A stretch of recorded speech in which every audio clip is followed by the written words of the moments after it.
সুপ্রিয় শিক্ষার্থীবৃন্দ, জাতীয় বিশ্ববিদ্যালয়ের অনলাইন ক্লাসে তোমাদের সবাইকে স্বাগত জানাচ্ছি।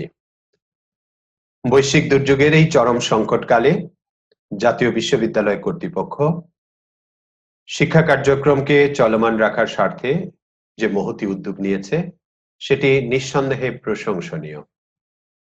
সারা পৃথিবীর মানুষ যখন ব্যতিব্যস্ত নিজেকে রক্ষা করার জন্য, অদৃশ্য এক শত্রুর বিরুদ্ধে যখন লড়াই করছে সবাই, সেই সময়টিতেও শিক্ষার্থীদের স্বার্থের কথা বিবেচনা করে তাদের পড়াশোনাকে অব্যাহত রাখার স্বার্থে বর্তমান সরকারের নির্দেশনা মেনে সরকারি যে সুযোগ সুবিধা ডিজিটাল বাংলাদেশ সেটির সুবিধাটিকে যথাযথভাবে ব্যবহার করে প্রত্যেক শিক্ষার্থীর ঘরে ঘরে তাদের পাঠ কার্যক্রম পৌঁছে দেওয়ার যে উদ্যোগ নিয়েছেন জাতীয় বিশ্ববিদ্যালয় কর্তৃপক্ষ, সেজন্য তাদের প্রতি একজন শিক্ষক হিসাবে, একজন অভিভাবক হিসাবে, বাংলাদেশের একজন নাগরিক হিসাবে কৃতজ্ঞতা প্রকাশ করছি।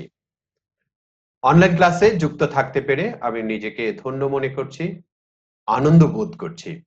তোমাদের সবাইকে সরকার নির্দেশিত স্বাস্থ্যবিধি মেনে চলার আহ্বান করছি। আজকে আমরা আলোচনা করব বাংলা সম্মান দ্বিতীয় বর্ষের 221001 কোর্স কোডের বাংলা সাহিত্যের ইতিহাস 1 কোর্সের অন্তর্গত শ্রীকৃষ্ণ কীর্তন ও চণ্ডীদাস সমস্যা সম্পর্কে। বাংলা সাহিত্যের যুগ বিভাগ এবং অন্ধকার যুগের আলোচনা থেকে তোমরা যেটি জানতে পেরেছ যে আমাদের সাহিত্যের একটি বিশেষ সময় মধ্যযুগ। মধ্যযুগের সবার আগে যে সাহিত্যটি আমরা পেয়েছি, সবচেয়ে মধ্যযুগের প্রথম যে কাব্যগ্রন্থ সেটি হলো শ্রীকৃষ্ণ কীর্তন। এবং এই শ্রীকৃষ্ণ কীর্তন আবিষ্কারের পরে দেখা গেছে এর আগে থেকেই যে চণ্ডীদাস সমস্যা ছিল সেটি আরো বিস্তৃতি লাভ করেছে, আরো বেশি জোরালো হয়েছে। তো সেটা কেমন কিভাবে সেটাও আমরা একটু জানার চেষ্টা করব, বোঝার চেষ্টা করব। আজকের ক্লাস উপস্থাপনায় তোমাদের সঙ্গে রয়েছি শাহ মোহাম্মদ মাহফুজুল বারী, সহযোগী অধ্যাপক ও বিভাগীয় প্রধান, বাংলা বিভাগ, শহীদ স্মৃতি সরকারি কলেজ, মুক্তাগাছা, ময়মনসিংহ। বাংলা সাহিত্যের ইতিহাস 1-এর মধ্যযুগের প্রথম গ্রন্থ শ্রীকৃষ্ণ কীর্তন এবং অন্যতম একটি অমীমাংসিত বিষয়, আলোচিত বিষয় চণ্ডীদাস সমস্যা, এটা নিয়ে আজকে আমরা আলোচনা করব। আজকের আলোচনার শেষে যে বিষয়গুলো তুমি জানতে পারবে, শ্রীকৃষ্ণ কীর্তন কাব্য সম্পর্কে একটি সম্যক ধারণা তুমি লাভ করবে। শ্রীকৃষ্ণ কীর্তন কে, কখন, কোত্থেকে আবিষ্কার করেছেন, আবিষ্কারের তথ্য জানবে। প্রথম পুঁথিতে কি ছিল সেটা জানবে, কবি সম্পর্কে জানবে, বরুচণ্ডীদাস ও বসন্তরঞ্জন রায় সম্পর্কে তুমি জানতে পারবে, সমকালীন সমাজ ও জীবন সম্পর্কে জানতে পারবে, শ্রীকৃষ্ণ কীর্তনের কাব্য বৈশিষ্ট্য, এর ভাষা এবং সংক্ষেপে শ্রীকৃষ্ণ কীর্তন কাব্যের কাহিনীটি সম্পর্কেও তুমি জানতে পারবে। একই সাথে আজকের আলোচনা থেকেই চণ্ডীদাস সমস্যা কি এটির স্বরূপ সম্পর্কে জানবে, কেন এই সমস্যার উদ্ভব হলো সেটিও তুমি জানবে। এই যে সমস্যা বলা হচ্ছে চণ্ডীদাস সমস্যা, আমরা তো সমস্যার মধ্যে থাকতে পারি না, সমস্যা থেকে আমাদের বের হয়ে আসতে হবে। তাহলে আমরা সেই সমস্যার সমাধান কিভাবে করতে পারি, কারা প্রথমের উদ্যোগটা নিয়েছেন এবং কিভাবেই বা তারা এই সমস্যার মীমাংসা করেছেন, তাদের কি মতামত দিয়েছেন, সেই মতামতগুলো আমরা পাবো, নেব, সাথে নিয়ে আমরা পর্যবেক্ষণ করব, পর্যালোচনা করব, যাচাই করব এবং যুক্তি বিচার করে সিদ্ধান্তে উপনীত হতে চেষ্টা করব যে এই সমস্যার মীমাংসাটি কি। নিজেদের একটি মতামত আমরা দেওয়ার চেষ্টা করব এবং সেটি হবে তোমাদের মতামত, এবং এই বিষয়টিও জানতে পারবে যে মতামতগুলো পর্যালোচনা করে নিজে কিভাবে তুমি চণ্ডীদাস সমস্যার সমাধান দিতে পারছো। তো প্রথমেই আমরা আলোচনা করতে চাই শ্রীকৃষ্ণ কীর্তন কাব্য নিয়ে।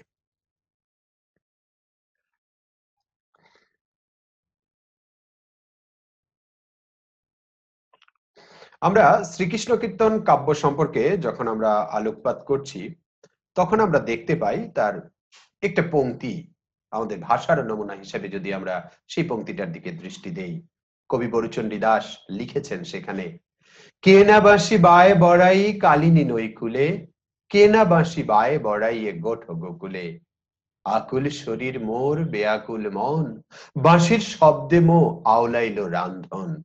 এখানে রাধার কথা বলা হয়েছে এই কাব্যের অন্যতম প্রধান চরিত্র।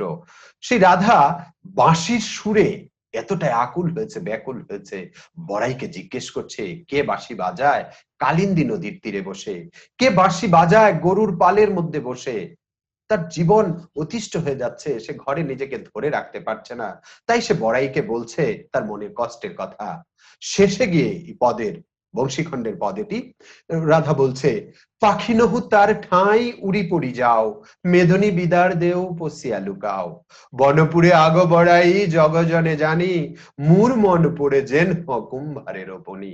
আমি যদি পাখি হতাম উড়ে তার কাছে চলে যেতাম, ধরিত্রী দ্বিধা হোক আমি তাতে প্রবেশ করি, আমি যেহেতু তার কাছে যেতে পারছি না তার জন্য আমার মন উচ্চাটন, নিঃশ্বাস সখন মানে কষ্ট হচ্ছে, যন্ত্রণা হচ্ছে, তার কাছে যেতে মন চাচ্ছে, পারছি না, এই জন্য ধরিত্রী দ্বিধা হোক, পৃথিবী ফাঁক হোক, আমি তাতে প্রবেশ করি। বনপুরে আগ বড়াই, বনে যখন আগুন লাগে জগতের মানুষেরা দেখতে পায় কিন্তু মনের আগুন সেটা দেখে না, সেটা যেন কুমারের চুলার মতো, মোর মন পুড়ে যেন কুম্ভারের ওপনি, এরকম করে কুমারের চুলার মতো তার মনটি জ্বলছে পুড়ছে, এই কথাটি বর্ণনা করছেন কবি।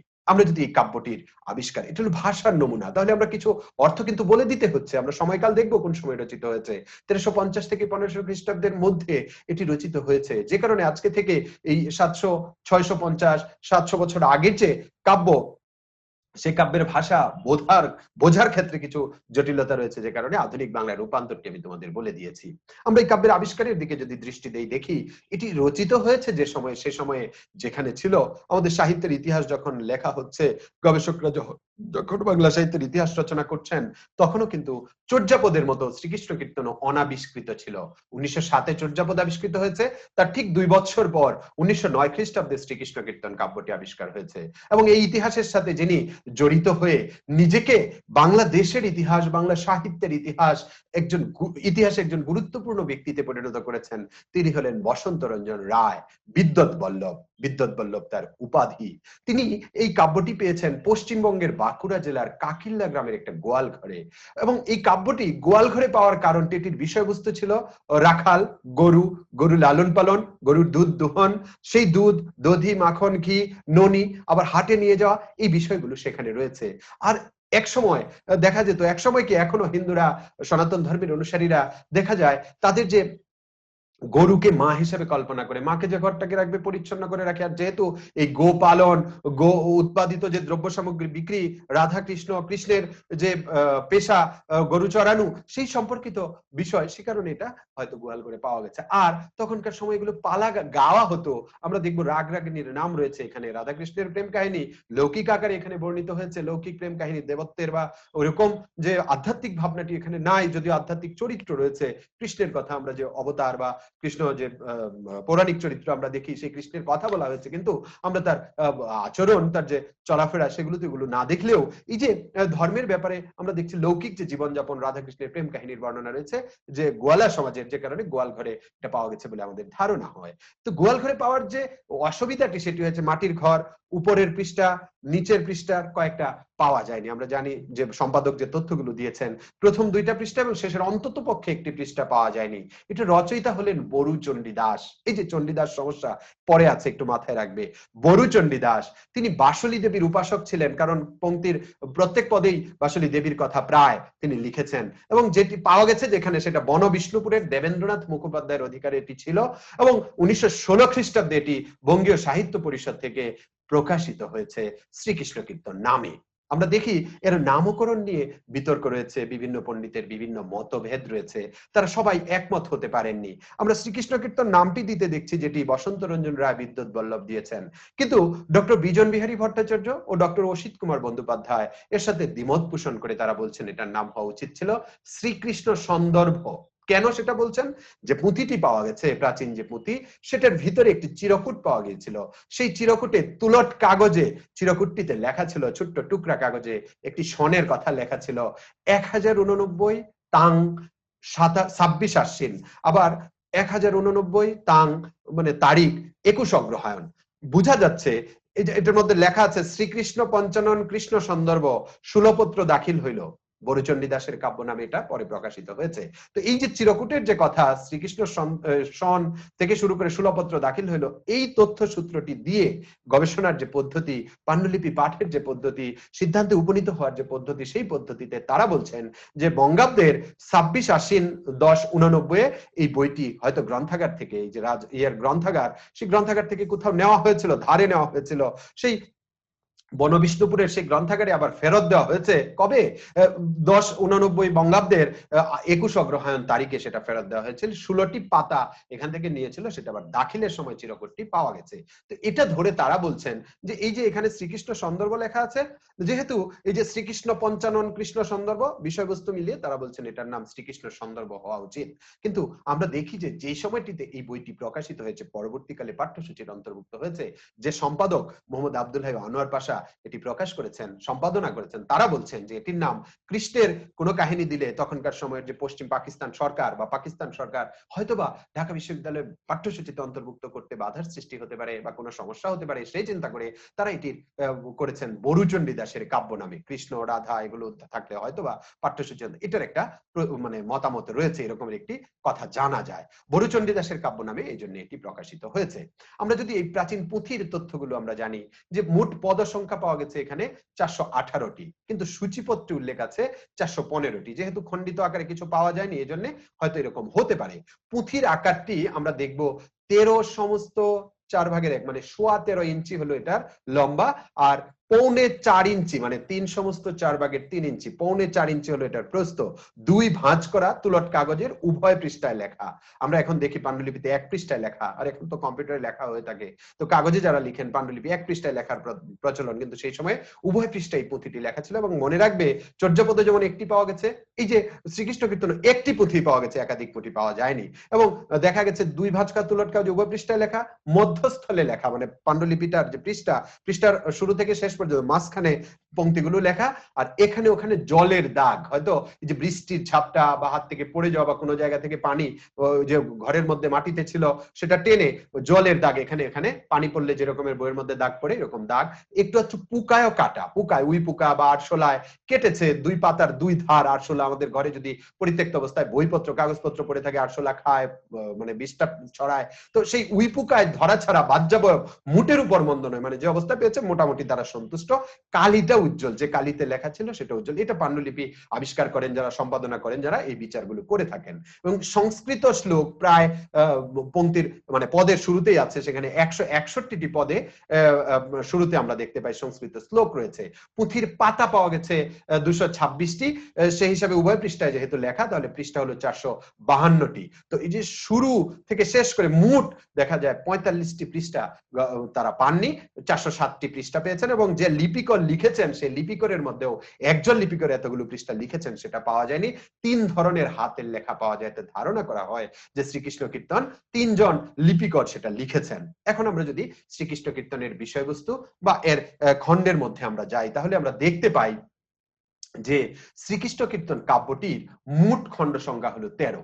যেমন জন্ম দিয়ে শুরু হয়েছে, রাধা বিরহ দিয়ে শেষ, মাঝখানে তাম্বুল খণ্ড, দান খণ্ড, নৌকা খণ্ড, ভার খণ্ড, ছত্র খণ্ড, তারপরে কালীয় দমন খণ্ড, যমুনা খণ্ড, হার খণ্ড, আমরা এই খণ্ডগুলো দেখতে পাচ্ছি।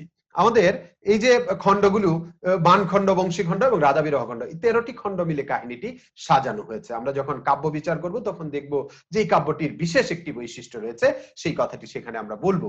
সমগ্র কাব্যে কবি ভণিতা ব্যবহার করেছেন 409টি। ভণিতা বলতে আমরা বলি যে কাব্যের মধ্যে কবি নিজের নামটি ব্যবহার করার যে ব্যাপারটি, তখনকার সময়ে কবিতার ভিতরে, পংক্তির ভিতরে কবি নিজেদের নামটি অন্তর্ভুক্ত করে দিতেন। সেই অন্তর্ভুক্ত করার যে বিষয়টি, সেটি রয়েছে 409টি পংক্তির মধ্যে। 409টি ভণিতা ব্যবহার করেছেন বরুচণ্ডী দাস। কিন্তু সেখানে সব বরুচণ্ডী দাস নামেই না, বরুচণ্ডী দাস নামে ভণিতা আছে 291টি, চণ্ডীদাস নামে ভণিতা আছে 111টি, অনন্ত বরুচণ্ডী দাস নামে রয়েছে 7টি, এবং বাসলী দেবীর উল্লেখ আছে 324টি ভণিতায়। আমরা বলেছি তিনি বাসলী দেবীর উপাসক ছিলেন। এই বাসলী দেবীর প্রতি তার কৃতজ্ঞতা, তাকে স্মরণ করার ব্যাপার 324টি পংক্তির মধ্যে তিনি করেছেন।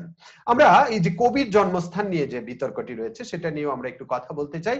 বরুচণ্ডী দাসের জন্মস্থান কেউ বলেছেন বাঁকুড়া জেলার ছাতনা গ্রামে, আবার কেউ বলেছেন বীরভূমের নান্নুর গ্রামে। এখনো গবেষকগণ স্থির হতে পারেননি আসলে ছাতনাতে নাকি নান্নুরে। দুই জায়গাতেই তার জন্মের কথা প্রচলিত আছে এবং নমুনাও রয়েছে। কবির জীবনকাল সম্পর্কেও নানান মতভেদ রয়েছে। কোন সময়টিতে ছিলেন, এখন যেরকম কবি সাহিত্যিকদের জন্মের এবং কবিতার জন্ম, সাহিত্যের জন্ম মুহূর্তে মুহূর্তে সেটা ধারণ করা হয়, সেটা দেখা যায় সংরক্ষণ করা হয়, তখনকার সময় এরকম ছিল না। আমরা দেখি যে জনশ্রুতি রয়েছে, সেই জনশ্রুতির উপরই আমাদের নির্ভর করতে হচ্ছে। জনশ্রুতি আছে যে তার সময়কালটি, জন্মকালটি ছিল 1417 খ্রিস্টাব্দ। কেউ বলেন না, তিনি জন্মগ্রহণ করেছিলেন 1403 খ্রিস্টাব্দে। কেউ বলছেন না, তাও না, 1386 থেকে 1400 মধ্যে কোনো এক সময়ে তিনি জন্মগ্রহণ করেছিলেন। আবার কেউ বলেন না, আরো আগে 1325 খ্রিস্টাব্দে তিনি জন্মগ্রহণ করেছিলেন। ডক্টর মোহাম্মদ শহীদুল্লাহর মতামতটি অনেকের কাছেই গ্রহণযোগ্য। তিনি বলেছেন 1370 থেকে 1433 খ্রিস্টাব্দ, এই সময়টির মধ্যে বরুচণ্ডী দাস পৃথিবীতে ছিলেন, জন্মগ্রহণ করেছিলেন। কাব্যের রচনাকাল নিয়ে ওই যে চিরকুটের যে সূত্রটি, সেই চিরকুটের সূত্র মধ্যে কাব্যের রচনাকাল দেখা যায় 1682 খ্রিস্টাব্দে এই পুঁথিটি কোথায় ছিল? বনবিষ্ণুপুর রাজগ্রন্থাগারে। তাহলে পুঁথিটা যেহেতু রাজগ্রন্থাগারে আছে, তার কোন আগে সেটা রচিত হয়েছে এই হিসাব ধরে রাখাল দাস বন্দ্যোপাধ্যায় মত দিচ্ছেন 1385 খ্রিস্টাব্দের পূর্বে এই কাব্যটি রচিত হয়েছে। নলিনীকান্ত ভট্টশালী তিনি বলছেন না, 1466 পূর্বে এটা লিখিত বলে অনুলিখিত, মানে কেউ বলেছে লিখেছে অথবা অন্য একটা কপি থেকে লেখা হয়েছে। রাধা গোবিন্দ বসাক যারা মতামত দিচ্ছেন তারা লিপির বৈশিষ্ট্য, কাগজের বৈশিষ্ট্য, কালির বৈশিষ্ট্য, ভাষাগত যে বিষয় ভিতরে যে সমাজ চিত্র রয়েছে, সমাজ রয়েছে, রাজনীতির যদি কিছু থেকে থাকে সেটার ইঙ্গিত সব নিয়ে, রীতিনীতি, কাঠামো, এগুলো নিয়ে তারা বিচার করে বলছেন রাধা গোবিন্দ বসাক যে 1450 থেকে 1500 খ্রিস্টাব্দের মধ্যে এটি রচিত হয়েছে। যুগেশ চন্দ্র বিদ্যানিধি বলছেন না, 1550 খ্রিস্টাব্দের কাছাকাছি সময়টি রচিত হয়েছে। সবচেয়ে অবাক করা মতামত দিয়েছেন ডক্টর সুকুমার সেন। তিনি বলছেন যে এগুলো নয়, এই কাব্যটি অষ্টাদশ শতকের শেষার্ধের। আসলে আমরা দেখি এটার যে ভাষা অষ্টাদশ শতকের শেষার্ধে হওয়ার মতো নয়। অষ্টাদশ শতকের শেষার্ধের যে আরো ভাষা রয়েছে, যে গ্রন্থগুলো রয়েছে, সেগুলোর সাথে মিলে না। তিনি নিজের মতটি কারো কাছে ওইভাবে গ্রহণযোগ্যতা দিতে পারেননি। ডক্টর সুনীতি কুমার চট্টোপাধ্যায় বলছেন এটি পঞ্চদশ শতকের পূর্ববর্তী। সুনীতিবাবু বলছেন যে এটা কোনোভাবেই এত পরের হতে পারে না, এটা পঞ্চদশ শতকের আগে রচিত হয়েছে। ডক্টর মোহাম্মদ শহীদুল্লাহ যে সময়টি বলছেন কাব্যের রচনাকাল সম্পর্কে বলছেন 1340 থেকে 1440 পর্যন্ত, এই সময়ের যে কোনো একটি সময়ে এই কাব্যটি রচিত হয়েছে। এবং আমরা দেখি যে এই যে সময়কালটি, এটাকে যদি গ্রহণযোগ্য একটা জায়গায় নিয়ে যেতে যাই, তাহলে আমরা দেখব যে এটি 1201 থেকে 1350, যে শূন্যতার যুগ বা অন্ধকার যুগ নিয়ে বিতর্ক রয়েছে, প্রস্তুতির যুগ বলেছেন, কেউ বন্ধা যুগ বলেছেন, তারপরে 1350 থেকে 1500 খ্রিস্টাব্দ এর মধ্যে কোনো একটা সময়ে এই কাব্যটি রচিত হয়েছে। এবার আমরা কাব্যের ভিতরে প্রবেশ করতে চাই। কাব্যের ভিতরে প্রবেশ করলে শুরুতে যে পংক্তিগুলো পড়েছে সেই পংক্তিগুলোর মতো আরো অনেক অনেক পংক্তি আমরা পাবো, যেখানে আমরা দেখব একটি কাহিনী, যে কাহিনীতে রাধা এবং কৃষ্ণ পরস্পরকে ভালো লাগা, ভালোবাসার কথা, যদিও পরস্পর কথা বলাটি দোষের হবে, কারণ প্রথমে আমরা দেখতে পাই রাধা প্রত্যাখ্যান করেছে কৃষ্ণের প্রস্তাব। কেন করেছে সেটা আমরা যদি একটু পিছনে ফিরে তাকাই, এই যে জন্মখণ্ড, দানখণ্ড থেকে একেবারে রাধা বিরহ খণ্ড, এই খণ্ডগুলো যদি আমরা কাহিনীগুলো একটু চোখ বুলাই, তাহলে আমরা দেখতে পাই এখানে প্রধান প্রধান যে চরিত্রগুলো রয়েছে সেখানে রাধা, কৃষ্ণ এবং বড়াই, এই তিনটি চরিত্রই হলো প্রধান। কিন্তু তারপরেও যে পৌরাণিক চরিত্রগুলো রয়েছে তার মধ্যে বসুদেব আছে, দৈবকী আছে। বসুদেব হলো কৃষ্ণের বাবা, দৈবকী হলো কৃষ্ণের মা। আবার কংস অত্যাচার করতো, কংসাসুর রাজা অত্যাচার করতো, নারদ তার অনুগত ছিল, সে সংবাদ এখানকার কথা ওখানে নারদ মুনি নিয়ে যেত। ব্রহ্মা, হিন্দুদের যে দেবতা, সে ব্রহ্মার কাছে তখন নালিশ গেছে, কংসের হাত থেকে রক্ষা করতে হবে, তখন তিনি কৃষ্ণের জন্ম দিয়েছেন দৈবকীর গর্ভে বসুদেবের ঔরসে। কিন্তু দেখা গেছে কংস যখন নারদের মাধ্যমে এই সংবাদটি জেনেছেন যে একে মানে কৃষ্ণ তাকে হত্যা করার জন্য জন্মগ্রহণ করছে পৃথিবীতে, তখন দৈবকীর গর্ভ নষ্ট করার জন্য, গর্ভপাত ঘটানোর জন্য লোক নিযুক্ত করেছে সে। এবং দেখা গেছে সে প্রহরী যখনই দৈবকীর গর্ভে সন্তান আসে, 1 2 3 করে 6টি সন্তান গর্ভপাতের মাধ্যমে নষ্ট করে দিয়েছে, ধ্বংস করে দিয়েছে, যাতে কোনোভাবেই কৃষ্ণ পৃথিবীতে না আসতে পারে। কিন্তু দেবতাদের সিদ্ধান্ত ছিল যে অষ্টম গর্ভে কৃষ্ণ জন্মগ্রহণ করবে। যতই কংস চেষ্টা করুক না কেন, দেবতাদের ইচ্ছা তো শেষ পর্যন্ত পূরণ হবেই। আমরা যখন মধ্যযুগের কাব্য পড়ছি, দেবদেবী নির্ভর কাব্য হবে, সেটাই স্বাভাবিক, ধর্ম নির্ভর কাব্য হবে, সেটাই স্বাভাবিক। আমরা দেখি কাব্যের শুরুতে সেই দেবদেবী নির্ভরতা, ধর্ম নির্ভরতার ব্যাপারগুলো রয়েছে। ব্রহ্মা ব্রহ্মা তখন কৌশল নিয়েছেন কিভাবে তাকে রক্ষা করবেন। দুইটা চুল, একটা সাদা একটা কালো চুল গর্ভে স্থাপন করেছেন দৈবকীর গর্ভে।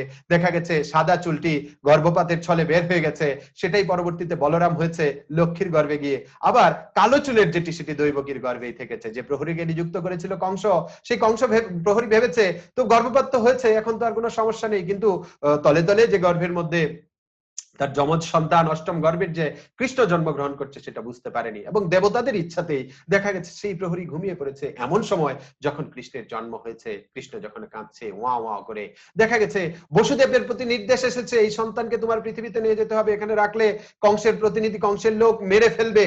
তখন বসুদেব এই সন্তান, সদ্য ভূমিষ্ঠ যে সন্তান দৈবকীর পাশ থেকে নিয়ে সেই প্রহরীর চোখ এড়িয়ে, প্রহরী তখন ঝিমুচ্ছে ঘুমাচ্ছে, প্রহরীকে এড়িয়ে চলে এসেছে পৃথিবীতে নন্দ যশোদা, নন্দ গোয়ালার ঘরে যশোদার গর্ভে।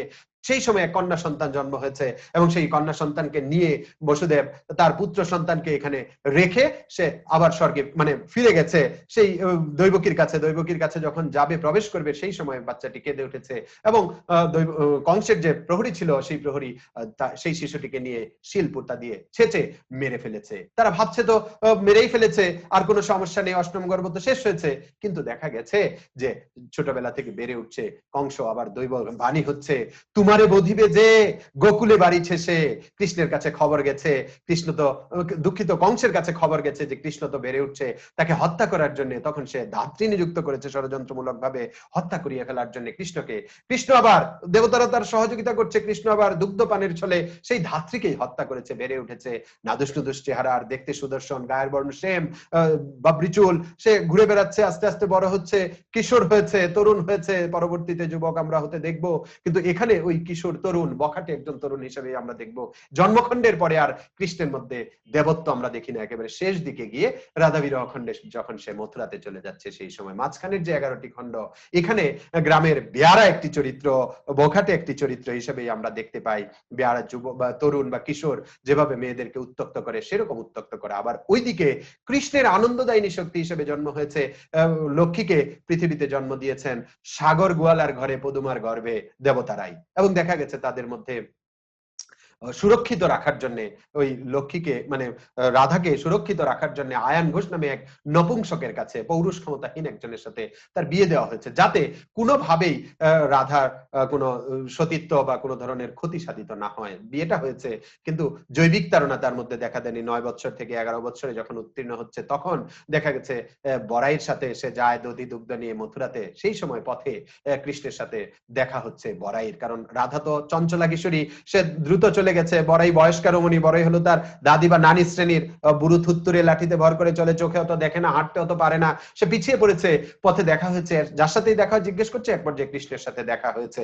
আমরা কবিতাতে যে পড়েছি পরিবিত পর মালির ঘরেই, সেরকম একটি ঘটনা এখানে ঘটেছে যে একেবারে কৃষ্ণের হাতেই ধরা পড়েছে, এবং কৃষ্ণ জিজ্ঞেস করেছে কি হয়েছে, এবং পরস্পর, আমরা কাহিনী এত বিস্তৃত বলবো না, দেখা গেছে সে জেনেছে যে তার নাতনি খুব রূপবতী, বলছে আমি তাকে খুঁজে বের করে দিতে পারি, কিন্তু শর্ত তার সাথে আমার প্রেম করিয়ে দিতে হবে। বিগত যৌবনা নারীরা কিন্তু এই উঠতি বয়সের মেয়েদের প্রেম ভালোবাসা সম্পর্কে খোঁজ খবর রাখতে চায়, এবং তখনকার সময়ে ব্যাপারগুলো বেশি ছিল। সেই মধ্যযুগের কাল পরিক্রমায় যদি আমরা দেখি, দাদি নানি একটু প্রেম করবে, একটু আনন্দ ফুর্তি করবে, নাতি নাতনিরা সেটা প্রশ্রয় দিয়ে থাকে, আশ্রয় দিয়ে থাকে, কখনো কখনো সহযোগিতাও করে। বড়াই দেওয়া হয়েছিল পাহারা দেওয়ার কথা বলে, কিন্তু এখানে আমরা গ্রামে প্রবাদ আছে বেড়ায় ক্ষেত খায়, তো বড়াই এখানে পাহারা দেওয়ার পরিবর্তে সে সহযোগিতা করছে, উল্টোটা করছে, ক্ষতি সাধন করছে। বড়াই পান ফুল নিয়ে আসছে কৃষ্ণের কাছ থেকে, রাধাকে প্রস্তাব দিয়েছে, কিন্তু রাধা প্রত্যাখ্যান করেছে। তার স্বামী আছে, তার ধর্ম আছে, তার নৈতিকতা আছে, আয়ান ঘোষের স্ত্রী হয়েছে, কখনোই অন্য কাউকে প্রেম করতে পারে না। এরকম সম্পর্কের ক্ষেত্রেও নন্দ যশোদার সাথে তাদের যে সম্পর্ক, আয়ান ঘোষের বোন সম্পর্কীয় হলো যশোদার ভাই, তাহলে মামা ভাগ্নে, মামি ভাগ্নে, কখনো এই সম্পর্কেও যায় না, কোনোভাবেই না। সম্পর্কের দোহাই দিয়েছে, ধর্মের দোহাই, নীতি নৈতিকতার দোহাই, কিন্তু দানখণ্ডে কোনোভাবেই আলিঙ্গন না করে কৃষ্ণ রাধাকে ছাড়ে না। নানান কিছু হিসাব নিকাশ আছে। 2 লাখ টাকার কর চেয়েছে কংস, তার মামা কংসের পক্ষ এসে এই পথ দিয়ে যেহেতু মথুরাতে যায় আসে, তার টাকা দিয়ে যেতে হবে, রাস্তা বলে দাঁড়িয়েছে। এক পর্যায়ে আলিঙ্গন কমাতে কমাতে শুধু আলিঙ্গন দিলে, কিন্তু এই যে আলিঙ্গন, একবার মাত্র আলিঙ্গন, সেই আলিঙ্গনের মধ্য দিয়ে দেখা যাচ্ছে শরীরের মধ্যে বিদ্যুৎ খেলে গেছে, রাধা অস্থির হয়ে উঠেছে, তার মধ্যে জৈবিক তাড়না দেখা দিয়েছে। এরপরে আমরা তাম্বুল খণ্ডের দানখণ্ডের পরে ভারখণ্ড, এরপরে নৌকা খণ্ড, আমরা দেখবো ছত্রখণ্ড, এগুলোতে রাধার কাছাকাছি কাছাকাছি গিয়েছে কৃষ্ণ, কখনো মাথায় ছাতা ধরেছে, কখনো ভার বহন করেছে কাঁধে করে, কখনো নৌকা দিয়ে পাড়ি দিতে গেছে, সবাইকে পাড়ি করে রাধাকে একা রেখে সে পার করে মাঝ নদীতে নিয়ে নৌকা হেলে দুলে রাধাকে ফেলে দিয়েছে। এবং এক পর্যায়ে সেই জলের মধ্যে তাদের শারীরিক সংস্পর্শ এসেছে, রাধার মনের মধ্যে জৈবিক তাড়না আরো বেড়েছে এবং কৃষ্ণের জন্য আগে যে প্রত্যাখ্যান ছিল, বিরাট ছিল, সেটা আস্তে আস্তে অনুরাগে পরিণত হচ্ছে, সে তার দিকে আকৃষ্ট হচ্ছে। এবং বৃন্দাবন খণ্ডে আমরা দেখব কৃষ্ণ রাধার সাথে মিলিত হওয়ার জন্য তাকে বিভিন্ন ছলে কলে বোঝানোর চেষ্টা করেছে, কুঞ্জ তৈরি করেছে। রাধাও একেবারে আগের যে প্রত্যাখ্যান ছিল সেই ভাবটি নাই, সে মিলনের ইচ্ছা পূরণ করার সম্মতি দিয়েছে জোরে বা বল প্রয়োগে বা কৌশলে, কৃষ্ণ সেটা আদায় করেছে। কিন্তু আমরা দেখি মৌন সম্মতির ব্যাপারগুলো মানে তার নিজের দিক থেকে বাধা নেই, কারণ তার শরীরে জৈবিক তাড়না তৈরি হয়েছে, ততদিনে নপুংসক আয়তন যেটা করতে পারেনি কৃষ্ণ সেটা পারছে।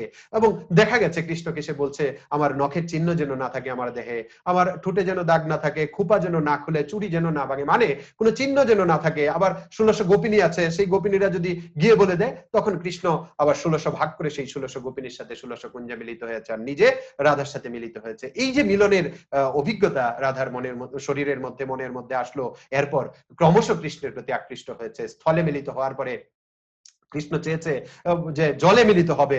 সেই কালীয় নাগ দমন খণ্ডে আমরা দেখতে পাই কালীদহ যে জায়গাটিতে রাধা স্নান করতে যেত, জল আনতে যেত, সেখানে কালনাগের বাসা বেঁধেছে, গোখরা সাপ যেটা দেখি আমরা, এই কালনাগ নাগিনী বাসা বেঁধেছে বলে রাধা আসে না, তো জলে মিলিত হওয়ার আকাঙ্ক্ষা জেগেছে বৃন্দাবনের পরে, জলের মধ্যে মিলিত হবে রাধার সাথে বলেছে। তখন এই কালীনাগ কালনাগের কথা যখন বলেছে রাধা, তখন এই কালনাগকে দমন করার জন্য কৃষ্ণ লাফ দিয়েছে, ছুবল খেয়েছে, নীলকণ্ঠ হয়েছে।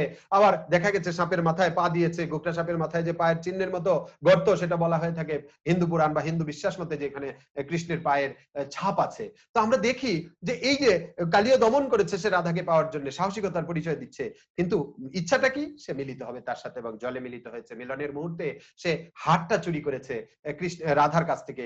হার চুরি করার পরে যখন মিলনের মুহূর্তে আবেগ আপ্লুত অবস্থায় রাধা বুঝতে পারেনি, পরে যখন দেখে তার গলায় হার নাই, গেলে বাড়িতে গেলে নানানজন নানান কথা জিজ্ঞেস করবে, কৃষ্ণকে জিজ্ঞেস করেছে, কৃষ্ণ প্রথমে অস্বীকার করেছে, কিন্তু আর কেউ নেওয়ার কোনো সুযোগই নাই। শেষ পর্যন্ত কৃষ্ণের মানে কৃষ্ণের যে আচরণ সেটাতে বুঝতে পেরেছে কৃষ্ণ নিয়েছে। এক পর্যায়ে সে যশোদার কাছে গিয়ে নালিশ করেছে এবং মায়ের কাছে নালিশ করে যখন গহনা ফিরিয়ে নিয়েছে, তখন কৃষ্ণ তার প্রতি ক্ষুব্ধ হয়ে বাণ খণ্ডে পুষ্প বাণ নিক্ষেপ করেছে রাধার দিকে, তাকে আরো বেশি আকৃষ্ট করেছে। এর পরেও তার মনের আকাঙ্ক্ষা মিটে নাই, সে বংশীখণ্ডে মোহন বাঁশি তৈরি করেছে, আর বাঁশি যেটার 6টা ছিদ্র নিচের দিকে, উপরে একটা বাঁশি, মোহন বাঁশি, এবং হীরা এবং সোনা দিয়ে বাঁধিয়েছে এবং ওকাল লিখেছে, এবং সেটাতে জগতের মানুষকে মোহিত করার ক্ষমতা আছে যে বাঁশির, সেই বাঁশিটাতে সে রাধার মন পাওয়ার জন্য চেষ্টা করেছে। এবং রাধা যখনই যায় সেই বাঁশিতে সুর তুলে এবং দূর থেকেও বাঁশির সুর রাধাকে আকৃষ্ট করে। এবং আমরা দেখি ওই যে কে না বাঁশি বায়ে বড়াই বংশীখণ্ডে সেই ঘটনা ঘটছে, এবং রাধা তখন আর স্বাভাবিক জীবনযাপন করতে পারছে না। ওই বংশীখণ্ডের 15 সংখ্যক পদে সে আওলাইলো, রান্ধন রান্নাবান্না যে এলোমেলো হয়ে গেছে, সেই পটল ভেবে সুপারি ভেজে দিচ্ছে, এসব বর্ণনাও আমরা দেখতে পাই। তো এই যে রাধা কৃষ্ণের যে প্রেম কাহিনী, সেখানে বংশীখণ্ডে রাধা কৃষ্ণ মাতোয়ারা হয়েছে কৃষ্ণের জন্য, বড়াইয়ের কাছে সহযোগিতা চাচ্ছে যে আমি তো ঘরে থাকি, শাশুড়ি থাকে, ননদি থাকে, আমার কাজকর্ম থাকে, কিন্তু কৃষ্ণ যেভাবে আমাকে অতিষ্ঠ করছে আমার পক্ষে তো সেটা সামাল দেওয়া সম্ভব হচ্ছে না, আমি কাজ করতে পারছি না, রান্না বান্না এলোমেলো হয়ে যাচ্ছে। বড়াই তখন তাকে পরামর্শ দিচ্ছে, চল যাই বাঁশি চুরি করে নিয়ে আসি। বলছে সে তো জেগে থাকে, কিভাবে বাঁশি চুরি করবে, বাঁশি তো চুরি করতে দেবে না। তখন বড়াই বলেছে মন্ত্রের কথা, তুকতাক তন্ত্র মন্ত্র, নিন্দাউলি মন্ত্রে তাক নিন্দাইব আমহি, তবে তার বাঁশি লইয়া ঘর যাই হো তুমি। এই যে বলেছে, রাধা জিজ্ঞেস করেছে, এই যে পারস্পরিক কথোপকথন, এটাই কাব্যের বৈশিষ্ট্য, আমরা পরে আলোচনা করছি, আজকেই একটু পরেই আমরা সেই আলোচনায় যাচ্ছি। যে দেখা গেছে রাধা বড়াই, রাধা কৃষ্ণ, কৃষ্ণ বড়াই, কৃষ্ণ রাধা, এরকম নানান পারস্পরিক কথোপকথন, ঝগড়া, যুক্তি, পাল্টা যুক্তি, শপথ, এরকম বিষয় আসলে রয়েছে। আমরা দেখি যে বড়াই বলছে যে, বড়াইকে রাধা জিজ্ঞেস করছে যে আমি যে আসবো, আমি তো যাবো জল আনার ছল করে যাব, তো যদি লোকজন জিজ্ঞেস করে আমি মেয়ে মানুষ বাঁশি দিয়ে কি করি, বলছে কলসি রাখিও তুই, বংশী রাখিও তুই কলসি ভিতর, যে কলসির ভিতরে তুমি বাঁশি নিয়ে চলে আসবে, কেউ দেখতে পাবে। বাঁশি চুরি করেছে, কিন্তু কৃষ্ণকে ঘুম পাড়ানোর মন্ত্র পড়ে বড়াই ঘুম পাড়িয়ে রেখেছে, রাধা সেটা চুরি করে নিয়ে আসছে। কৃষ্ণ ঘুম থেকে উঠে যখন পাচ্ছে না, তখন অতিষ্ঠ হয়েছে, কান্নাকাটি করেছে, কিন্তু কোনোভাবেই সে পায় না। এক পর্যায়ে রাধা হেসে ফেলেছে। রাধা পরামর্শ দিচ্ছিল যে সবার কাছে ক্ষমা চাইলে, এই যে 1600 গোপিনীর সাথে মিলিত হয়েছে, বানখণ্ডে তাকে ঘায়াল করেছে, প্রতিশোধ নিতে গিয়ে সে বলছে যে ওই গোপিনীরা তোমার উপর রাগ করতে পারে, তুমি যে তাদের সাথে মিলিত হয়েছ, তাদের ক্ষুণ্ণ করেছ, তাদের হয়রান করেছ, করেছো, এজন্য হয়তো তারা রাগ করতে পারে, তুমি তাদের কাছে ক্ষমা চাও। কৃষ্ণ সবার কাছে হাত জোর করে ক্ষমা চেয়েছে। ওই সময় রাধা হেসে ফেলেছে। কৃষ্ণ বুঝতে পেরেছে এটা আর কারো কাজ নয়, এটা রাধারই কাজ। এবং কথোপকথন, তর্ক এবং শপথ করা, এইসব নানান যে কিরা কসম কাটা, এগুলো আমরা দেখি সেখানে। দুই চোখ অন্ধ হয়ে যাবে যদি বাঁশি নিয়ে থাকি, সব কথা রাধা বলেছে অবলীলায়। কিন্তু শেষ পর্যন্ত বড়াইয়ের পরামর্শে, বড়াইয়ের অনুরোধে সেই বাঁশি ফেরত দিয়েছে। শর্ত, কৃষ্ণ তার কথার অন্যথা করবে না, যখন রাধা চাইবে তখনই তার কাছে হাজির হবে বংশীখণ্ডের শেষে। এই শর্ত মেনে সে বাঁশি নিয়েছে ঠিকই, এবং রাধাও তার কাছে বলেছে আজি হইতে চন্দ্রাবলী হইল তোর দাসী। কিন্তু রাধা বিরহ খণ্ডে আমরা দেখতে পাই রাধার কৃষ্ণকে খুঁজে পাচ্ছে না। বাঁশিটা পাওয়ার পর থেকেই সে এই রাধা থেকে দূরে দূরে দূরে দূরে যাচ্ছে। অভিমান, প্রতিশোধ স্পৃহা কৃষ্ণের মধ্যে দেখা দিয়েছে। আর ওই সময় আমরা আকস্মিক ভাবে দেখি কৃষ্ণের মধ্যে কংসবধের কথাটি বরচণ্ডী দাস দিয়েছেন, এবং কংসবধের নাম করে সে তখন মথুরাতে চলে যাবে। কোনোভাবেই পায় না, রাধা খুঁজে বেড়ায়। সে তখন জীবনকে মানে অসার করে দিতে চায়, নিজে আত্মবিসর্জন দিতে চায়। সে বলে এ ধন যৌবন বড়াই সবই অসার। বড়াইয়ের কাছে সে এসে বলে এ ধন যৌবন বড়াই সবই অসার, ছিন্দিয়া পেলাইব মুয়ে গজমুকুতার হার, মুছিয়া পেলাইব মুয়ে শীষের সিন্দুর, বাহুর বলয়া মুখ করিব শঙ্খচূড়। এই যে নিজের যে সবকিছু শেষ করে ফেলার যে আকাঙ্ক্ষা, সেটা ব্যক্ত করছে। এরপরে বড়াই তার পরামর্শ দিয়ে খুঁজে খুঁজে এক পর্যায়ে রাধা কৃষ্ণকে পেয়েছে, কৃষ্ণকে অনুরোধ করেছে মিলিত হওয়ার। কৃষ্ণ মিলিত হয়েছে, কিন্তু মিলনের পরে রতিক্লান্ত শ্রান্ত রাধা যখন ঘুমিয়ে পড়েছে, কৃষ্ণ তাকে ফেলে চলে গেছে।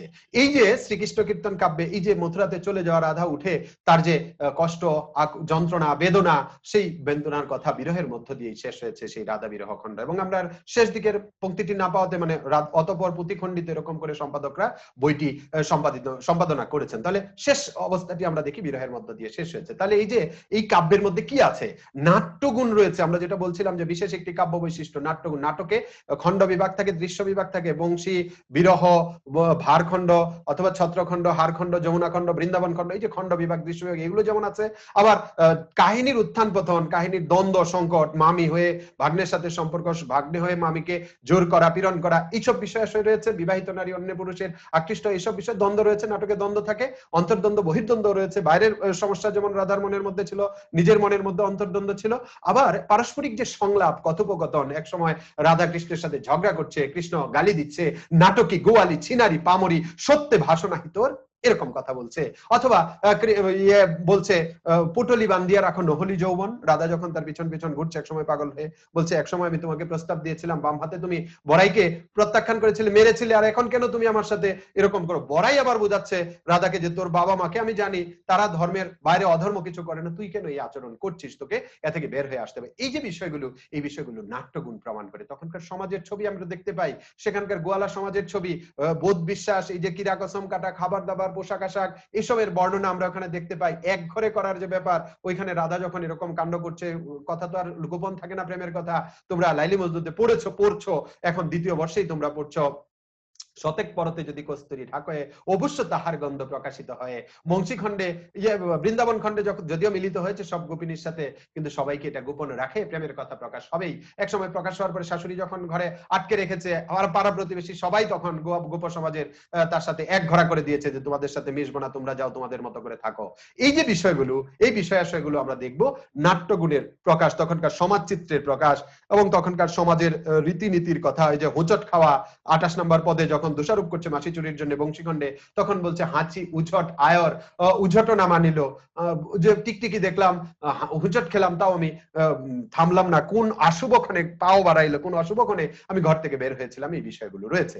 তাহলে আমরা দেখছি তখনকার সমাজের ছবিতেও ফুটে উঠছে। আমরা শ্রীকৃষ্ণ কীর্তনের ভাষার একটা বৈশিষ্ট্য আমরা যদি দেখি, যে সেই সময়ের, আজকে থেকে 700-600 বছর আগের যে ভাষা, সেটা কেমন ছিল।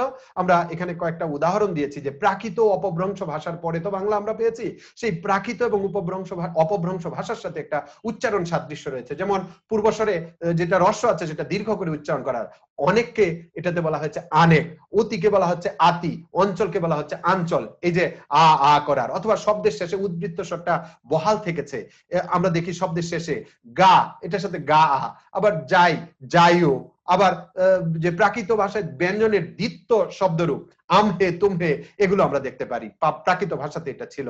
চন্দ্রবিন্দুর যথেচ্ছ ব্যবহার, যেখানে দেওয়ার সেখানেও দিয়েছে। আমরা জানি চন্দ্রবিন্দু তৎসম থেকে যে শব্দগুলো আসে যুক্ত ব্যঞ্জন, সেখান থেকে দন্তন্য থাকলে বা ওই রকম ব্যঞ্জন থাকলে সেটা আসে, কিন্তু এখানে আমরা দেখি শব্দে এখানে তো কোনো ওই রকম ব্যঞ্জন ছিল না, তাহলে কেন আসবে চন্দ্রবিন্দু? লুকাও এরকম চন্দ্রবিন্দু যত্রতত্র ব্যবহার করেছেন। ক্রিয়াপদের শেষে অকারণে রয়ের ব্যবহার করেছেন বড়চণ্ডী দাস। গেলির, গেলি হলেই হয়, আছে, আছের এরকমের ব্যবহার করেছেন। তাহলে ভাষার দিক থেকে আমরা দেখছি এটা প্রাচীনতার ব্যাপার, মানে পুরনো যে সেটা বোঝা যাচ্ছে যেরকমের।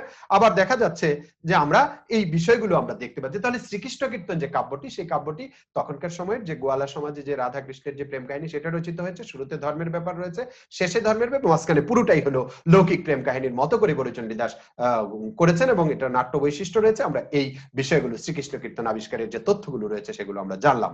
এবার আমরা যেতে চাই শ্রীকৃষ্ণ কীর্তনের পরে আজকের আলোচনায় যেটি রয়েছে একটি অমীমাংসিত বা বিতর্কিত যে সমস্যাটি, সেটা হলো চণ্ডীদাস সমস্যা। এই চণ্ডীদাস সমস্যার আলোচনাতে আমরা মনে করতে পারি আমাদের যুগ বিভাগ নিয়ে মতভেদ রয়েছে, আমরা মনে করতে পারি আমাদের অন্ধকার যুগ নিয়ে মতভেদ রয়েছে। আমরা চণ্ডীদাস সমস্যাটি বলার সাথে সাথেই যে চণ্ডীদাস নামটি আসে, সেই সময়ে কিছু পংক্তি আমাদের কানে ভাসে, কানের কাছে এসে যেন বাজতে থাকে, আমাদের মনের মধ্যে ভাসতে থাকে। যে পংক্তিগুলো, তার মধ্যে অন্যতম হলো, শুনহ মানুষ ভাই, সবার উপরে মানুষ সত্য, তাহার উপরে নাই।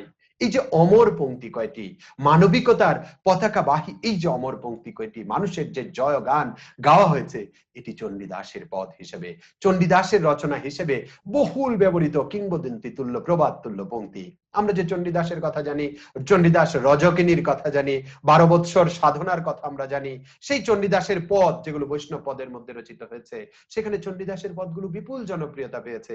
তার মধ্যে কিছু পদ আমাদের কানে বাজেই, বৈষ্ণব পদাবলী বলার সাথে সাথেই চণ্ডীদাসের কথা আমাদের মনে আসে, চণ্ডীদাসের কথা মনে আসার সাথে সাথেই আমাদের কানে বাজে, সই কেবা শুনাইল শ্যামনাম, কানের ভিতর দিয়া মরমে পশিল গো, আকুল করেছে মোর প্রাণ, নাম পরতাপে যার ঐছন করল গো, অঙ্গের পরশে কিবা হয়, কিবাকা বসতি তার যুবতী ধর্ম, যেখানে বসতি তার যুবতী ধর্ম কইছে রয়। এই যে রাধার আকুলতা ব্যাকুলতার কথা দেখো, চণ্ডীদাস কি চমৎকার করে সহজ সরল করে বর্ণনা করছেন। আবার অভিসারের পদে, এটা পূর্বরাগের পদ, অনুরাগের পদ, আমরা শৈব কেবা শোনাইল শ্যামনাম দেখছি পূর্বরাগ অনুরাগ পর্যায়ের। আবার অভিসারের পদে আমরা দেখছি বলছে, এঘোর রজনী মেঘের ঘটা কেমনে আইল বাটে, আঙিনার মাঝে বধুয়া ভিজেছে দেখিয়া পরাণ ফাটে। কৃষ্ণের কাছে রাধার যাওয়ার কথা ছিল, যেতে দেরি হয়েছে, বৃষ্টিতে বাধাগ্রস্ত হয়েছে, কিন্তু বৃষ্টিতে ভিজতে ভিজতে আঙিনা পর্যন্ত চলে এসেছে।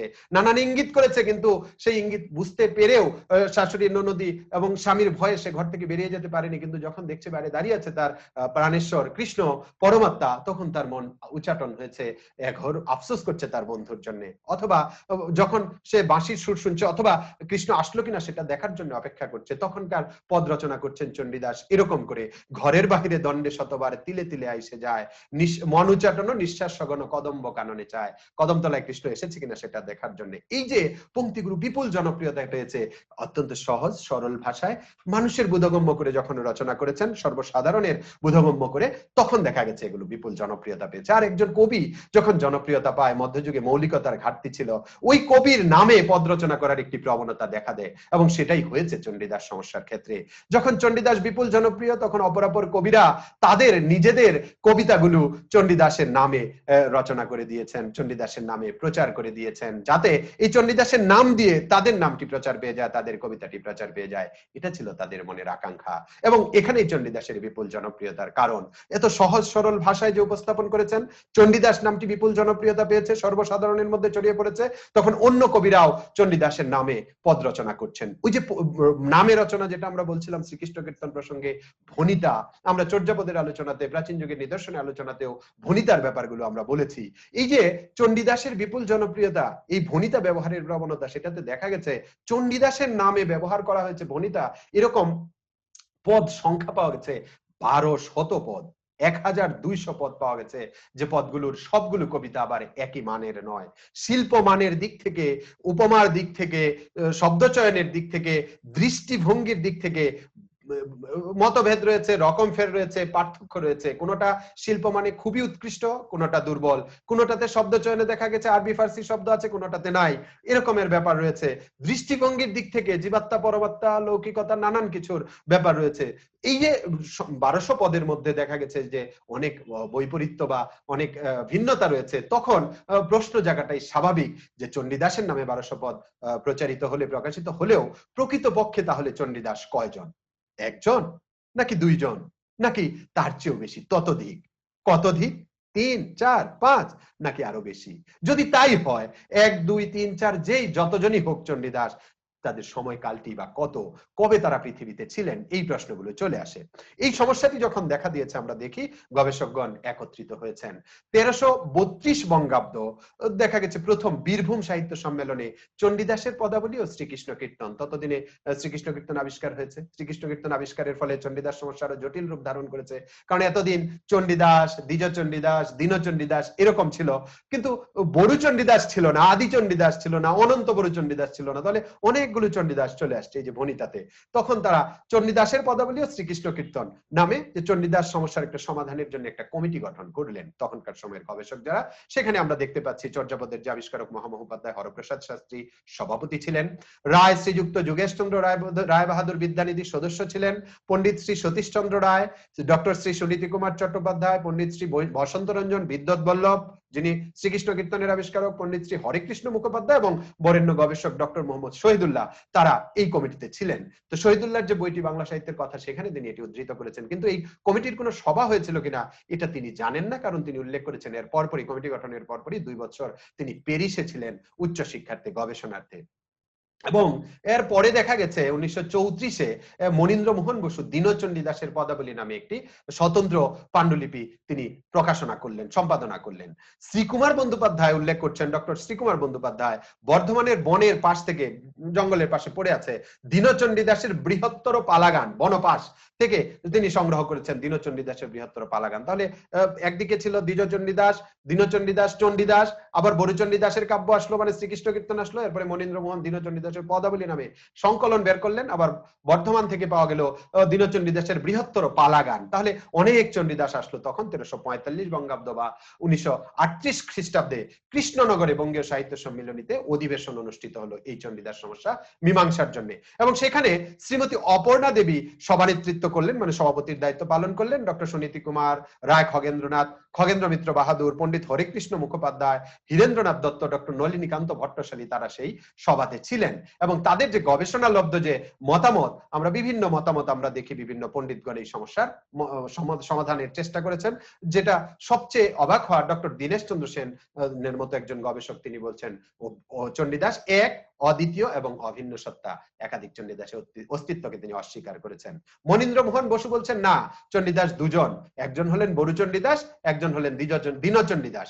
ডক্টর সুনীতি কুমার চট্টোপাধ্যায় বলছেন না, চণ্ডীদাস তিনজন, একজন প্রাক চৈতন্য যুগের তিনি বড়ু চণ্ডীদাস, একজন চৈতন্য যুগের তিনি দ্বিজ চণ্ডীদাস, একজন চৈতন্য পরবর্তী তিনি দীনচণ্ডীদাস। গোপাল হালদার বলছেন চণ্ডীদাস তিনজন, কিন্তু তিনি আবার অন্যভাবে বলেছেন যে প্রাক চৈতন্য বড়ু চণ্ডীদাস বা আদি চণ্ডীদাস, চৈতন্য সমসাময়িক কালের দ্বিজ চণ্ডীদাস, আর দীনচণ্ডীদাস অষ্টাদশ শতকের শেষার্ধের কবি। ডক্টর সুকুমার সেন বলছেন চণ্ডীদাস দুইজন, একজন চৈতন্য যুগের বড়ু চণ্ডীদাস, আবার আরেকজন হলেন চৈতন্য পরবর্তী দ্বিজ চণ্ডীদাস। ডক্টর মোহাম্মদ শহীদুল্লাহ বলছেন চণ্ডীদাস তিনজন, একজন বড়ু চণ্ডীদাস, একজন দ্বিজ চণ্ডীদাস, একজন দীনচণ্ডীদাস। ডক্টর আহমদ শরীফ বলছেন চণ্ডীদাস তিনজন, অনন্ত বা বড়ু চণ্ডীদাস যিনি সবচেয়ে প্রাচীন, আদি চণ্ডীদাস নামে যার পরিচিতি, যার স্বতন্ত্র গ্রন্থ রয়েছে শ্রীকৃষ্ণ কীর্তন। চণ্ডীদাস চৈতন্য সমসাময়িক, চণ্ডীদাস এই ভণিতায় যেটা লেখা হয়েছে তার সাহিত্যগুলো উৎকৃষ্ট, এবং তিনি চৈতন্যদেবের সমসাময়িক ছিলেন, কারণ জানা যায় চৈতন্য চরিত সাহিত্যে চৈতন্যদেব চণ্ডীদাসের পদ শুনে মুগ্ধ হতেন, মুগ্ধতা বোধের কথা তিনি প্রকাশ করতেন। তাহলে সেই সময় চণ্ডীদাসের কথাগুলো আসছে, সেই চণ্ডীদাস চৈতন্য সমসাময়িক, আর দীনচণ্ডীদাস হলেন চৈতন্য পরবর্তী, যার কবিতাগুলোর শিল্পমান, শব্দচয়ন এবং দৃষ্টিভঙ্গির দিক থেকে দুর্বলতা রয়েছে। তাহলে এই যে মতামতগুলো আমরা পর্যালোচনা করে, ডক্টর মোহাম্মদ শহীদুল্লাহ একটি মত আছে শ্রীকৃষ্ণ কীর্তন এবং চণ্ডীদাস সমস্যার মীমাংসার ক্ষেত্রে, তিনি যে মতটি দিয়েছেন সেটা আমরা এখানে উদ্ধৃত করতে পারি। ডক্টর মোহাম্মদ শহীদুল্লাহ শ্রীকৃষ্ণ কীর্তনকে বলেছেন আমাদের চণ্ডীদাস সমস্যার ক্ষেত্রে একমাত্র ধ্রুব তারা। তিনি 1343 বঙ্গাব্দে ওই যে সাহিত্য পরিষদের যে সভা, সাহিত্য পরিষদ থেকে, বঙ্গীয় সাহিত্য পরিষদ থেকে প্রকাশিত একটা প্রবন্ধে যে মতামতটি দিয়েছেন সেটা আমি এখানে উদ্ধৃত করেছি। তিনি বলছেন বড়ু চণ্ডীদাসের ভণিতায় কয়েকটি বিশেষত্ব আছে, তাহার মধ্যে কোন স্থানে দ্বিজ চণ্ডীদাস বা দীন চণ্ডীদাস নাই। বরচণ্ডীদাসের কোথাও দ্বিজ বা দীন নাই, সর্বত্র গায়ে বা গাইল আছে। ভনিতা কখনো উপান্ত চরণে হয় না, ভনে বা কহে কোথাও ব্যবহার করেননি। আমরা দেখছি এই ডক্টর মোহাম্মদ শহীদুল্লাহ যুক্তি দিচ্ছেন, বরচণ্ডীদাস শ্রীমতী রাধিকার পিতামাতার নাম সাগর ও পদুমা বলিয়াছেন। বরচণ্ডীদাস রাধার কোন সখী বা শাশুড়ির নাম উল্লেখ করেন নাই, তিনি বড়াই ভিন্ন কোন সখীকে সম্বোধন করেন নাই। শ্রীকৃষ্ণ কীর্তনে রাধার নামান্তর পদ চন্দ্রাবলী প্রতি নেই কেন হেন। বরচণ্ডীদাস শ্রীকৃষ্ণের কোন সখার নাম উল্লেখ করেন নাই। বরচণ্ডীদাস সর্বত্র প্রেম অর্থে নেহ বা নেহা ব্যবহার করিয়াছেন। বরচণ্ডীদাস কুত্রাপি মানে কখনো শ্রীমতী রাধিকার বিশেষণ বিনোদিনী এবং শ্রীকৃষ্ণ অর্থে শ্যাম ব্যবহার করেন নাই। শ্রীকৃষ্ণ কীর্তনে রাধিকা গোয়ালিনী মাত্র, রাজকন্যা নহেন। অধিকন্তু শ্রীকৃষ্ণ কীর্তনের নিকট চণ্ডীদাসের নিকট ব্রজ বলে অপরিচিত। আর বরচণ্ডীদাস সখী সম্বোধন করে কোনো পদ রচনা করেননি। এই যে গবেষণা বা এই যে মতামত, এর মতের পরে যে সিদ্ধান্তে উপনীত হওয়া যায় শ্রীকৃষ্ণ কীর্তন একজন স্বতন্ত্র কবি বরচণ্ডীদাসের রচিত। বরচণ্ডীদাস একজন স্বতন্ত্র কবি, তার সাথে অন্য কারো মিলে না, যিনি চৈতন্যদেবের আগে জন্মগ্রহণ করেছিলেন এবং যিনি বাসুলী দেবীর উপাসক ছিলেন এবং যার কবিতার মান অন্য চণ্ডীদাসের চাইতেও প্রাচীন। চৈতন্যদেব এটা শুনেছেন, এটা বলার সুযোগ নেই, কারণ এখানে আদি রসাত্মক প্রেম কাহিনী, রাধাকৃষ্ণের মিলন এবং যে ভাষায় বর্ণনা, সেটা চৈতন্যদেবের মতো পরিশীলিত চিন্তার মানুষের ক্ষেত্রে মুগ্ধ হওয়ার ব্যাপারটি নাই। আর পরে যে চণ্ডীদাস বা দ্বিজ চণ্ডীদাসের নামে যে পদগুলো রচিত হয়েছে, এগুলো চণ্ডীদাস এবং দ্বিজ চণ্ডীদাস একই ব্যক্তি। শিল্পমানের দিক থেকে তার কবিতাগুলো হলো উৎকৃষ্ট মানের এবং তার পদগুলোই চৈতন্যদেব শুনেছেন, মুগ্ধ হয়েছেন।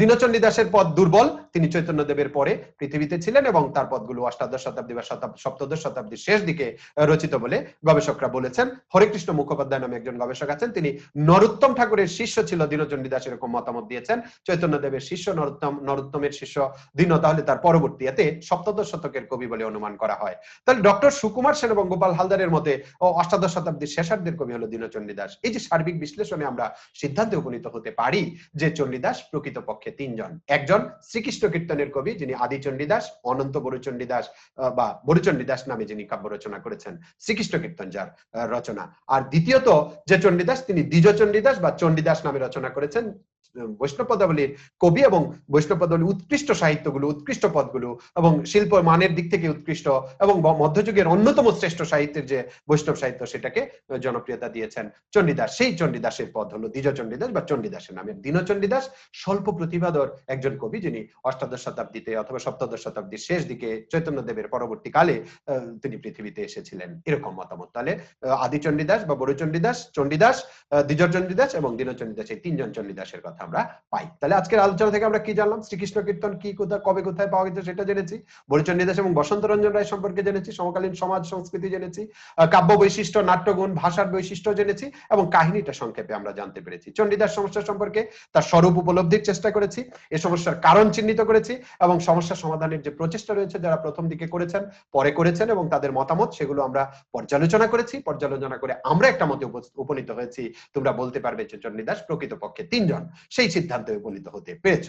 তো এই যে বিষয়গুলো আজকের আলোচনা থেকে, আমার বিশ্বাস যদি তুমি সবটা মনোযোগের সাথে শুনে থাকো বা শোনো, তখন দেখবে যে তুমি এখানে যে প্রশ্নই আসুক না কেন তুমি উত্তর দিতে পারবে। যেমন জাতীয় বিশ্ববিদ্যালয়ের প্রশ্নের যে রীতি আছে, সে অনুযায়ী ক বিভাগে যে অতি সংক্ষিপ্ত প্রশ্ন থাকে, জ্ঞানমূলক বা তথ্যমূলক, সেখানে হতে পারে যে অন্ধকার যুগ কোন সময়কে বলা হয়, অথবা বলা হতে পারে চণ্ডীদাস প্রকৃতপক্ষে কয়জন বা সবচেয়ে প্রাচীন চণ্ডীদাস কে, অথবা শ্রীকৃষ্ণ কীর্তন কবে আবিষ্কার হয়েছে, এরকম প্রশ্ন হতে পারে।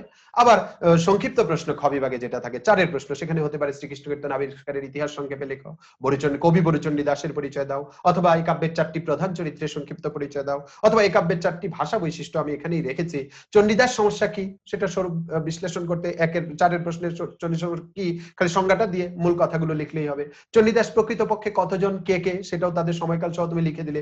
চণ্ডীদাসের জনপ্রিয়তার কারণ কি, আমরা সবার উপরে মানুষ সত্য তাহার উপরে নাই, ওই অংশের আলোচনাতে যে বিষয়গুলো বলেছি, সেই জনপ্রিয়তা, সহজতা, সরলতা এবং সহজে মানুষের কাছে পৌঁছার যে প্রবণতা, সেটা তাকে জনপ্রিয়তা দিয়েছে। আর বরচণ্ডীদাস সম্পর্কে আলাদা প্রশ্ন হতে পারে যে বরচণ্ডীদাস স্বতন্ত্র কবি, তিনি কিভাবে হলেন। একটু আগে যে শহীদুল্লাহর আলোচনাটি, সেটা তুমি যখন বলবে তখনই তোমার এটার উত্তর হয়ে যাবে। আর রচনামূলক প্রশ্ন গ বিভাগে থাকে 10 প্রশ্ন, এবং সেখানে হতে পারে এরকম প্রশ্ন যে শ্রীকৃষ্ণ কীর্তন আবিষ্কারের ফলে বাংলা সাহিত্যের ইতিহাসে নতুন মাত্রা যোগ হয়েছে আলোচনা করো। সত্যি সত্যি তো শ্রীকৃষ্ণ কীর্তন আবিষ্কার না হলে মধ্যযুগ তো শুরুই হচ্ছিল সেই বৈষ্ণব পদাবলী দিয়ে। এই যে ১৫০ বছরের মধ্যে কোনো সাহিত্য হয়নি, এরপরের যে ১৫০ বছর সেই সময়ে কোনো সাহিত্য পাওয়া যাচ্ছিল না। তাহলে শ্রীকৃষ্ণ কীর্তন আবিষ্কারের মধ্য দিয়ে সেই নতুন মাত্রা যোগ হয়েছে। আর চণ্ডীদাস সমস্যা কি? এই সমস্যার একটা যুক্তিপূর্ণ সমাধান, সমস্যা যেহেতু এটা সমাধান দিতে হবে যুক্তি দিয়ে। আবার চণ্ডীদাস সমস্যা সম্পর্কে পণ্ডিতদের মতামত পর্যালোচনা করে তোমার মতামত উপস্থাপন করো, এরকম প্রশ্ন হতে পারে। আমার বিশ্বাস তোমরা যদি ক্লাসটি ভালোভাবে লক্ষ্য করো তাহলে এই উত্তরগুলো পেয়ে যাবে। যদি তাও না পাও, তোমরা যে সহায়ক গ্রন্থগুলো পড়লে এ সংক্রান্ত উত্তর তোমাদের জানা হয়ে যাবে। তার মধ্যে রয়েছে অসিত কুমার বন্দ্যোপাধ্যায়ের বাংলা সাহিত্যের সংক্ষিপ্ত ইতিবৃত্ত, আহমদ শরীফের বাঙালি ও বাংলা সাহিত্য, গোপাল হালদারের বাংলা সাহিত্যের রূপরেখা, মোহাম্মদ আব্দুল হাই ও আনোয়ার পাশা সম্পাদিত যে বড় চণ্ডীদাসের কাব্য বইটি, তৃতীয় বর্ষে তোমাদের একটি পাঠ্য রয়েছে। মোহাম্মদ শহীদুল্লাহ, ডক্টর মোহাম্মদ শহীদুল্লাহ যে বাংলা সাহিত্যের কথা বইটি রয়েছে, দ্বিতীয় খণ্ডে তুমি এই সংক্রান্ত আলোচনা পাবে। আর সুকুমার সেনের বাংলা সাহিত্যের ইতিহাস গ্রন্থটিতে তুমি এ সংক্রান্ত আলোচনাটি পাবে। যারা এখন পর্যন্ত আমার কথাগুলো শুনে শুরু থেকে এখন পর্যন্ত রয়েছে এবং তুমি নিজেকে শ্রীকৃষ্ণ কীর্তন এবং চণ্ডীদাস সমস্যায় কিছুটা জানার চেষ্টা করেছো এবং আমার বিশ্বাস তোমরা সমৃদ্ধ হয়েছে, তোমাদের সবাইকে আমি ধন্যবাদ জানাচ্ছি, কৃতজ্ঞতা জানাচ্ছি জাতীয় বিশ্ববিদ্যালয়ের প্রতি এবং সবাইকে স্বাস্থ্যবিধি মেনে চলার আহ্বান জানিয়ে আজকের মতো এখানেই আমি আমার ক্লাস শেষ করছি। আল্লাহ হাফেজ।